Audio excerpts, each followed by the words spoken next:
Hi, I'm HF Day and I am an indie author, and I primarily write in the Viking dark fantasy space. What is Viking dark fantasy? It's dark fantasy, so it's more gritty, contextually horrible world building that fits more of a historical lens that we would have seen in the past, and it takes fantasy elements, puts it on top of it from the scope of the Norse and Old Norse people, who we would know in most pop culture as the Vikings. These are the people that went out Viking most usually. And on my TikTok and my YouTube shorts, recently I posted a video letting people know that a lot of times what you learn when you're learning about Norse mythology isn't actually Norse mythology. If you have this book, or a book like this, or a book like this, or a book like this, what you're really getting is not books about Norse mythology, but you're getting books about the retellings of Norse myth, usually from the viewpoint of the Victorians. So how do I know this? I just write fantasy books. Well, to write a book, you have to do a lot of research. And I have been writing my book a very long time. When I was about 12 years old, I got the idea to write my story, A Tale of Scorched Ash and Elm, and I began to do a ton of research because I was homeschooled, was home most of the day, and I had unfettered access to a broadband line. So what did I do? Jumped on that good old iMac and began to search the web for anything I could get my hands on adjacent to the term elf, the term fantasy, and found myself in this beautiful world of Norse mythology. So that Christmas, I took all the money I got for Christmas and began to buy books. And in fact, actually, the very first book that I got on Norse mythology was this one, which is The Norse Myths by Kevin Crossley Holland. And it's widely accepted to be a pretty decent retelling within the academic community because Kevin Crossley Holland will be the first one to tell you that a lot of the stories are told from a lens in which case he has to retell retellings. So he takes stories very similar to the ones that were either made up after the Eddas were written or that were retold by the Victorians, and he tries to kind of marry them back into traditional Norse storytelling. So what is classical myth and what isn't? So classical mythology usually refers to what is academically accepted mythology. So this is something that we know that we have archaeological or anthropology level understanding of that is true. We can prove that somewhere someone believed this thing. The story was told by someone in the past. One of the stories that we can definitely prove is a Viking or pre-Viking age story is when Thor decides to go fishing with this giant who he's trying to best, as he does, and he is wrestling with the world serpent Jormungandr, and he punches his foot through the boat. And there's a rune stone somewhere in, I believe, Norway, it might be Sweden, of Thor punching his foot through the boat with the big snake wrapped around the entire runestone. And so these are stories that we can prove existed in history. Non-classical myth is usually anything that's a retelling of those myths or an addition later by poets, monks, or usually German fairy tale authors. Anything that we see that's added to it becomes a part of mythology, but it's not classical myth, or it is not what we would consider Eddic myth. The classic example that I give people when I want to show the difference is that who is Freyja? And we begin with Freyja because she is the most maligned out there of most of the gods. I think she and Thor really do get the worst of it. And so when we think about who Freyja is, most people immediately say that she's the queen of the Valkyries, which is dubious. And then the other thing people will tell you is that she's the goddess of love, also untrue. Another thing you'll hear is the aspects of Freyja. She loves gold. She loves gold so much that one of the main factors people know about her And one of the major stories that we tell about her has to do with her claiming a gold necklace, the Brisingamen. The Brisingamen is a necklace that Freyja sees or learns about somehow, and she is so obsessed with it that she has to have it, and she demands that these 4 dwarves tell her exactly what it is they can give her for it, and she'll pay any amount. And so they say, oh, well, you need to spend 1 night with each of us. And she does. She debases herself, and she gets the necklace, and she's ashamed of herself, and she sneaks back to Asgard. And when she does, Loki sees her sneaking back, and he has the idea of what happens. And so he kind of sneaks away and decides that he's going to then tell Odin in his own mischievous way that he often does. Odin gets mad, comes at her, and this kind of like penance that she has to pay takes place. In reading that story as a teenager, something always struck me as incredibly odd with this, is that why did Odin care who Freyja slept with? She's not his mistress, and she's not his wife. We can sometimes correlate that she might be his daughter-in-law, but that's not really a widely accepted fact, and it's preaching in terms of the semantics of language to kind of make that connection. One of the key points of this story that begins to unravel it is Odin. This is why when we begin to research it, we learn that the original story was built much, much later, in the, I think, the late 12th century or the mid 12th century, and it's originally called the Sörla þáttr. The Sörla þáttr is a story in which Odin is originally pitched as a human king, and Freyja is his mistress or concubine who isn't putting out, and so he's very jealous of anyone that gets her attention.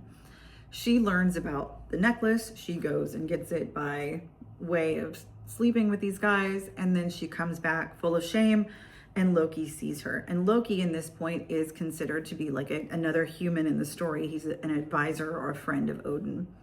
And he comes and tells Odin. Odin comes back and he punishes Freyja, and she has to do her penance, but it's because she is his property in this story.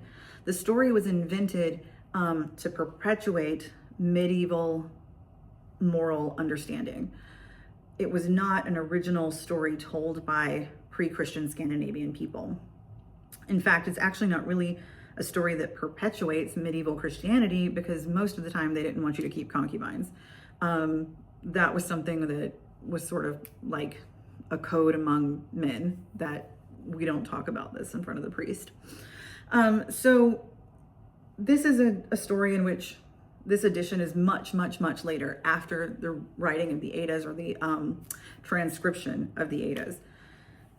It also then begins to be retold throughout history, and we see coming up into the very late 1800s, early 1900s, that German folktale writers and fairy tale writers are taking Norse myths and they're turning them into stories that we would now think of as like Mother Goose type stories.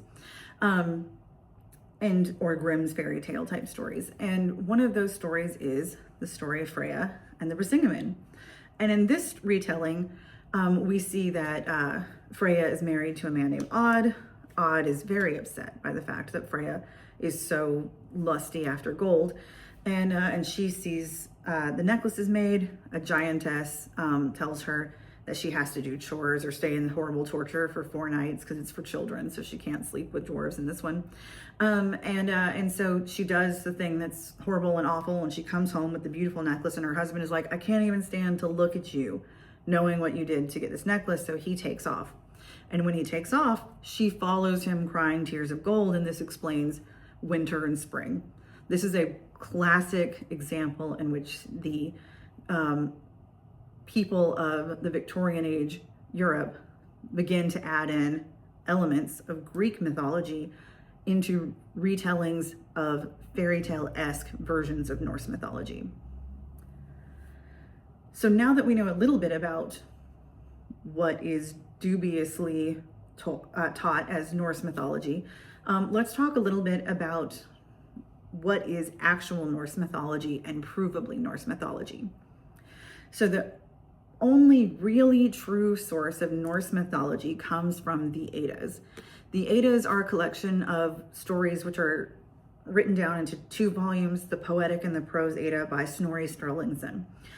Snorri is a 12th century lord. He is a very learned man, and he is, I think, first or second generation from the conversion of Iceland to Christianity. So he has grown up hearing stories from grandparents and parents about the traditions of the past, the traditions of pre-Christian Iceland and Scandinavia. And he's interested in this, and he begins to then decide to travel and write down the stories.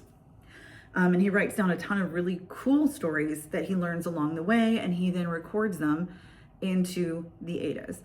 The Eddas are not, as far as we can prove historically, have not been added to by Christian monks until much later, like after Snorri died. And in which case, usually we can find provably when things were added, such as the Sörla þáttr. And so that's kind of what you begin to look at when you see what is Norse mythology. Another place that you might find stories of the gods, or you might find stories of these divine individuals that are like the gods, is that we begin to see those in the Icelandic sagas, or any of the kind of early Norwegian stories and folk tales. We see that there's a dark elf Voland, or Wayland the Smith, if you are kind of anglicizing it, appears in several stories. He's name dropped even in other stories. And we have like dwarves like Dane, and now I've blanked out, but like Dane appears multiple times, always providing a weapon of truth and justice and whatever to some hero. And then of course the gods appear in the story of Sigmund and Fafnir and Brynhild and things like that. So you see the gods appear in these stories that are Edda adjacent. These are stories that, again, we can prove were told at latest. The first time they would have been told is the end of the Viking Age, which is around 1180 AD. Arguably could have been slightly earlier. But we know that the Viking Age takes place roughly between 780 AD and 1180 AD. And that's about a 300-year period, slightly more, in which case all of Viking history, or pre-Viking Age Scandinavian history, gets sourced from is this time period. So we know that these stories of the sagas were told at the very latest, the late 1100s, which is around the time of the conversion of Iceland into Christianity, which was before that, I think in the 980s. And so these are great sources in which you can find real, true Norse myth. The problem is we're always going to be reading translations, which means we're going to be getting someone's implicit bias on why they chose the English word instead of another English word to mean an Old Norse word. When I talk with people about biblical translation a lot, one of the things I immediately say is that you can't trust your translation of the Bible to be what the Bible says, because there's interpretations in why people choose the wording that they do. And the sagas are no different, and Norse myth is no different. Anything that's written in a language, apart from a modern language, that we cannot just go and ask, like, what did you mean by this? You have to take into account exactly what it is that they were trying to say contextually by the value system that they had. And so Norse myths are no different. So my light died. So this is the part of the video in which you're gonna have to see the natural lighting of my office. Anyway, when we talk about where to find Norse myth that we can read and write and understand and research now, we've got to look at the interpretations, as I said before. And I will always say that I'm a big fan of Dr. Jackson Crawford. I think that his version of the Eddas is incredibly well thought out and well researched. It takes into account the language and the people, not just the assumed understanding of the stories today. Anything that comes out by Penguin Classics, great resource to have. And if you are interested, you can also look up the Viking Society web publications, they offer for free plenty of versions of the Eddas with translation notes, so you can kind of get a feel for the storytelling there.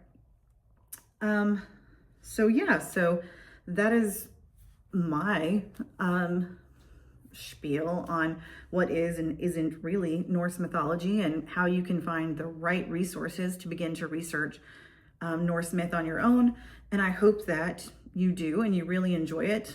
I'm HF Day. I am a Viking dark fantasy author, and stay tuned because I'll probably be doing a lot of videos about Norse myth, especially as they relate to the books that I write. So thanks so much. Be sure to subscribe.